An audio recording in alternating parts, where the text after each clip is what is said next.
Hello, and thank you for your interest in learning more about Maryland's Episode Quality Improvement Program, or EQIP. My name is Allie Yates, and I'm joined today by Olivia Simon. In this brief introduction, Olivia will explain what EQIP is, how it works, and what Maryland practitioners can expect when participating in this Medicare value-based incentive program. Let's begin with the basics. What is EQIP? EQIP is a voluntary advanced alternative payment model designed for Maryland practitioners who care for Medicare beneficiaries. It uses an episode-based approach to engage practitioners in care transformation and value-based payment. Participants are held accountable for both cost and quality performance across clinical episodes they select. And if they generate savings, they are eligible to earn a portion of those savings as a lump sum incentive payment.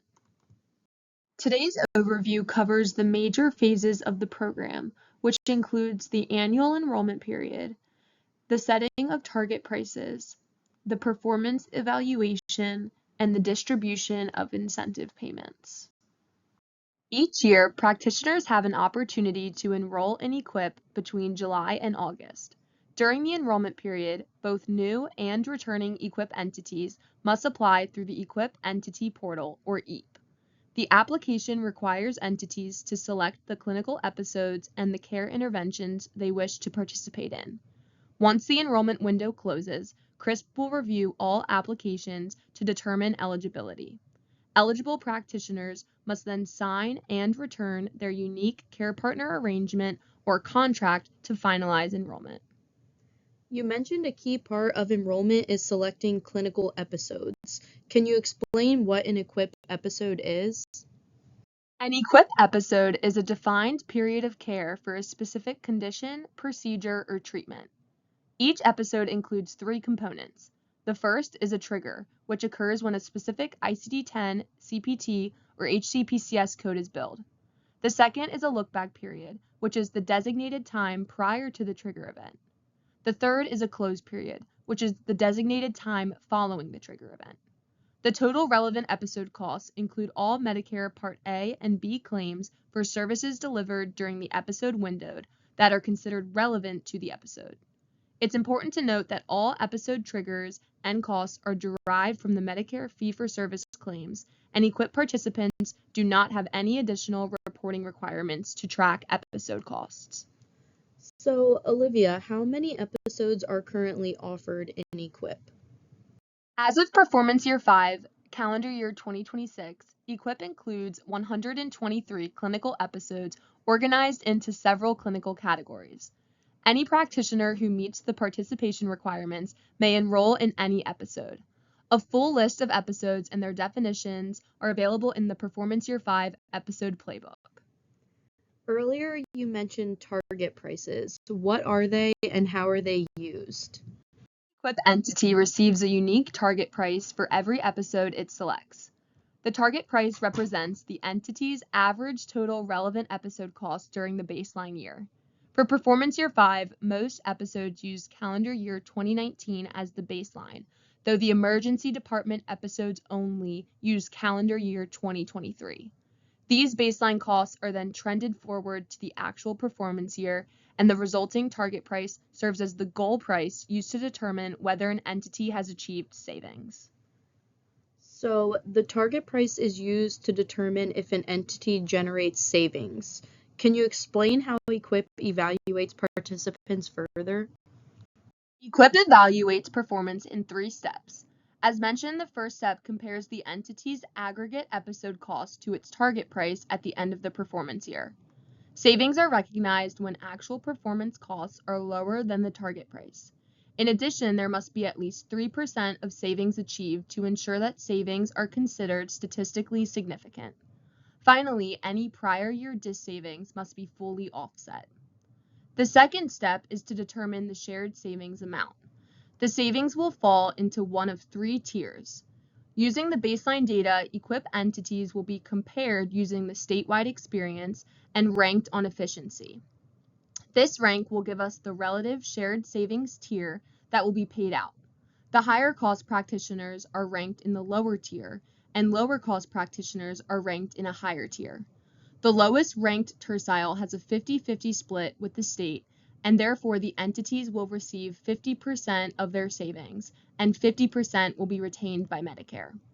The top tercile will be paid the largest percentage of the shared savings, which is 80% of the savings, leaving 20% to be retained by Medicare. The third step is to consider the clinical quality score.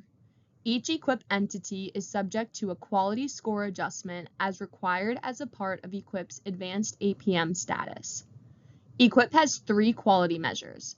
They are Advanced Care Plan, documentation of current medications in the medical record, and Body Mass Index screening and follow-up plan. These 3 measures are the same regardless of the practitioner's specialty and regardless of the episodes each entity chooses to participate in.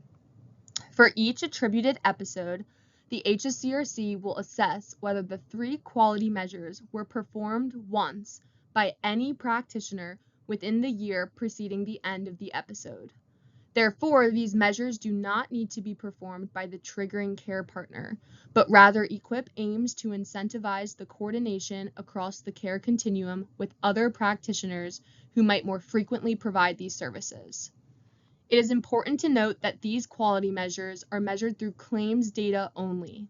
Care partners must bill the appropriate submission codes to receive credit for the 3 measures.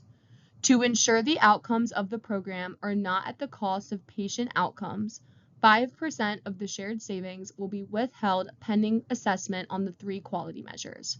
The performance on these measures will determine how much of that 5% is earned back by the entity.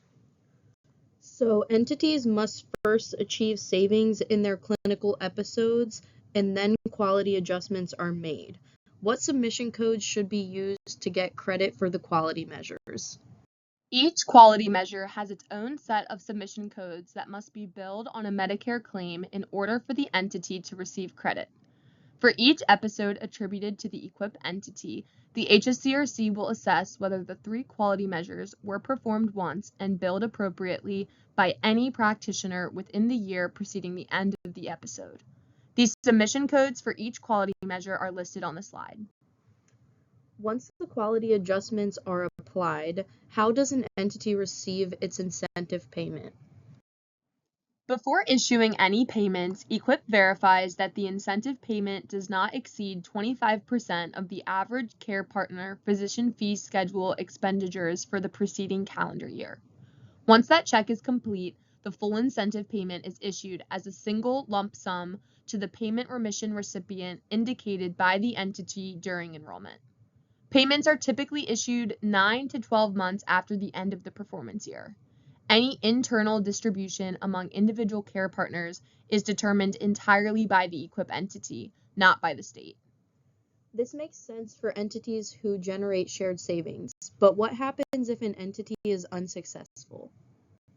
In EQIP, the risk is taken at the state level. Therefore, EQIP entities are not expected to repay CMS as a result of inadequate performance.